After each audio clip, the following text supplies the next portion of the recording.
ವಾಸ್ತವ ಟಿವಿಗೆ ಸ್ವಾಗತ. ನಾನು ಸರ್ದಾರ್.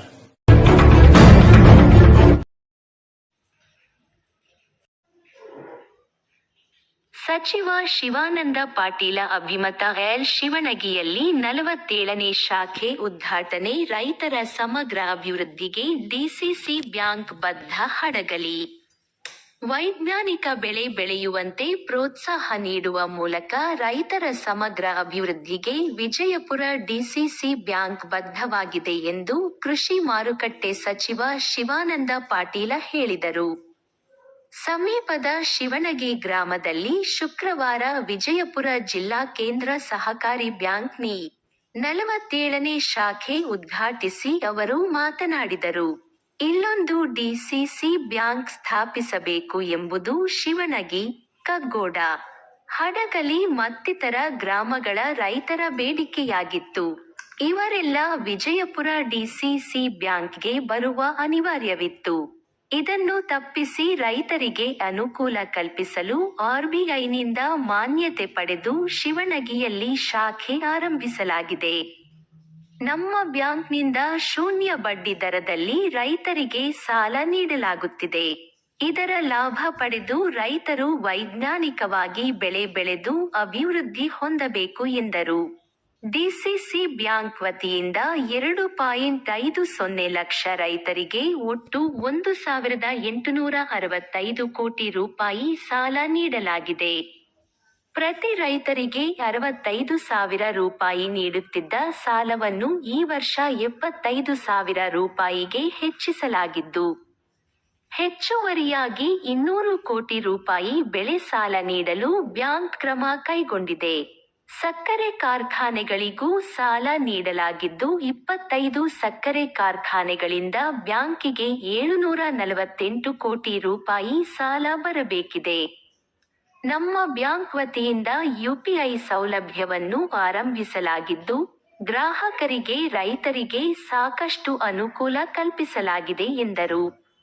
ಶಿವಣಗಿ ಗ್ರಾಪಂ ಅಧ್ಯಕ್ಷೆ ಶಾಂತಾಬಾಯಿ ಭರತನೂರ, ಶಿವಣಗಿ ವಿವಿಧೋದ್ದೇಶ ಪಿಕೆಪಿಎಸ್ ಅಧ್ಯಕ್ಷ ಯುನೂಸ್ ಕಾರ್ನಾಳ, ಹಡಗಲಿ ವಿವಿಧೋದ್ದೇಶ ಪಿಕೆಪಿಎಸ್ ಅಧ್ಯಕ್ಷ Ashoka Patil, MC Mulla, T Krishnamurthy, Bhagyashree, SK.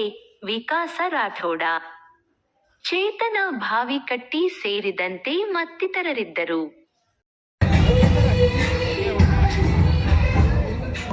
ಸನ್ಮಾನ ಮುಗಿದ ನಂತರ ಉಳಿದವರು ಕೆಳಗಡೆ ಬರಬೇಕಾಗಿ ವಿನಂತಿ.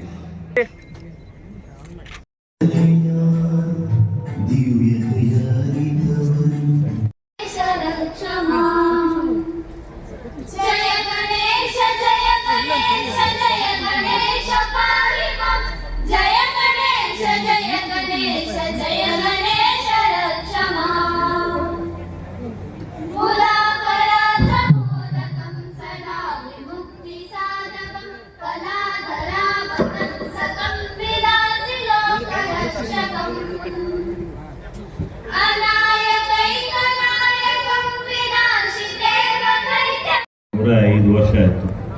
ಈ 105 ವರ್ಷದಲ್ಲಿ ಬ್ಯಾಂಕು ಲಾಸ್ಟಲ್ಲಿ ಇದ್ದಿದ್ದು ಒಂದು 7 ವರ್ಷ ಮಾತ್ರ ಅಷ್ಟೇ. ಅದು ಯಾವಾಗ 1920ರಲ್ಲಿ, 1972ರಲ್ಲಿ, 1986ರಿಂದ 92 ತನಕ, ಅಂದರೆ 105 ವರ್ಷದಲ್ಲಿ ಬ್ಯಾಂಕು ಸುಮಾರು 97 ವರ್ಷದಲ್ಲಿ ಅತ್ಯಂತ ಪ್ರಾಫಿಟಲ್ಲೇ ನಡೆದಿದೆ.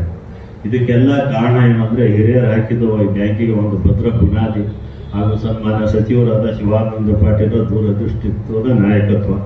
ಈ ಡಿಸಿಸಿ ಬ್ಯಾಂಕು ರಾಜ್ಯದಲ್ಲಿಯೇ ಒಂದು ನಾಗಾಲೋಟದಲ್ಲಿ ಮುನ್ನಡೆ ಎತ್ತಿದೆ ಅಂದರೆ ತಪ್ಪಾಗಲಿಕ್ಕಿಲ್ಲ. ಸನ್ಮಾನ್ಯ ಸಚಿವರದು ಒಟ್ಟು 50 ಶಾಖೆ ಮಾಡಬೇಕಂತ ಒಂದು ತಲೆಯಲ್ಲಿತ್ತು. ಈಗ 47 ಆಗಿದೆ. 3 ಪರ್ಮಿಷನ್ ಬಂದಿದೆ. ಜಿಗಜಿಗಣಿಗೆ, ಲಚ್ಚಾನು, ಗೊಳಸಂಗಿ.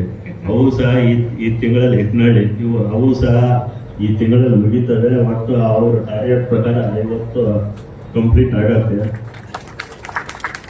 ಅದೇ ರೀತಿ ಡಿಸಿಸಿ ಬ್ಯಾಂಕ್ ಹಲವಾರು ರೀತಿಯ ಸಾಲ ಕೊಡ್ತದೆ. ಈಗ ಬೆಳೆ ಸಾಲ ಮೊದಲು 3 ಲಕ್ಷ 0% ಅಂತ ಕೊಡ್ತಿದ್ವಿ. ಮಾನ್ಯ ಅಧ್ಯಕ್ಷರು ಅದನ್ನ 5 ಲಕ್ಷ ತನಕ ಮಾಡೋದು. 0% 5 ಲಕ್ಷ ತನಕ ಯಾರು ಕೊಡ್ತಾರೆ ಹೇಳ್ರಿ? ಹೊರಗೆ ಎಷ್ಟು ಬಡ್ಡಿ ವ್ಯವಹಾರ ನಿಮ್ಗೆ ಗುರ್ತದ. 5 ಲಕ್ಷದ ಇದನ್ನೆಲ್ಲ ತಾವು ಸದುಪಯೋಗ ತಗೋಬೇಕು. ಬೇರೆ DCC ಬ್ಯಾಂಕ್ದವರು ನಮ್ಮ ಸುತ್ತಮುತ್ತವ್ರು ಇನ್ನ ಯಾರು ಚಾಲು ಮಾಡಿಲ್ಲ.